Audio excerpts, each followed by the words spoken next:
chapter has recently been added to the story of one of America's most historic leaders. Jeffrey Brown visits Thomas Jefferson's home and explains how a visit through the past now brings with it an updated understanding. Sally Hemings was just 13 or 14 years old when she went to Paris as a maidservant. And the relationship with Jefferson, then 43, began. No portrait exists, so we don't know what she looked like. But now this silhouette and a new exhibition here at Monticello bring a largely hidden story into the open. Leslie Green Bowman is president of the Thomas Jefferson Foundation, which owns and operates Monticello. In 2000, Monticello published a report on DNA and other evidence of Jefferson's paternity of Hemings' 6 children, 4 of whom survived to adulthood. That and work by leading scholars helped bring public acceptance. Some doubters remain, but experts and Monticello itself now consider this a settled matter. Monticello says that he's the father of her children. No question. No question. Jefferson, 1785. Speaking of the Negroes, comparing them by their faculties of memory, reason, and imagination, it appears to me that in memory, they are equal to the whites. In reason, much inferior, as I think one could scarcely be found capable of tracing and comprehending the investigations of Euclid.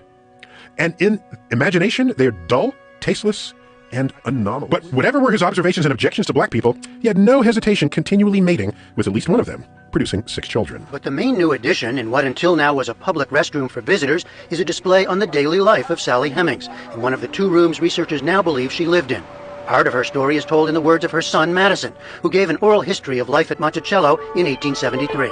But when we examine Sally's life and the difficult choices she made, we are forced to focus less on the possibility of a romantic relationship between man and woman, and more on the disturbing dynamic between slave and master. In November 1998, through a DNA study, scholars found that in all likelihood, the author of the Declaration of Independence had a sexual relationship with Hemings and fathered her children. The story of the woman who would become renowned as Dusky Sally began with her grandmother in West Africa in the mid-1700s. The young woman, known as Baya Baya, was rounded up with others and forced onto a slave ship. Baya Baya became a slave in America. It was customary during that time that if you have a friend to visit you, not only do you feed him his food and his drink, they also would offer you a bed partner. This young girl, the African girl, was given to John Hemings. Sex with Captain Hemings produced a daughter, Betty. The girl grew up as a slave on the tobacco plantation of a man named John Wales in Virginia. Betty would have a fate similar to her mother's. John Wells had been married several times and his wives had died. He took her as his concubine, and she bore 6 children for him. One of their children, Sally, was born in 1773. Even though her father and 3 of her grandparents were white, making her 3/4 white, Sally Hemings was still considered black and a slave.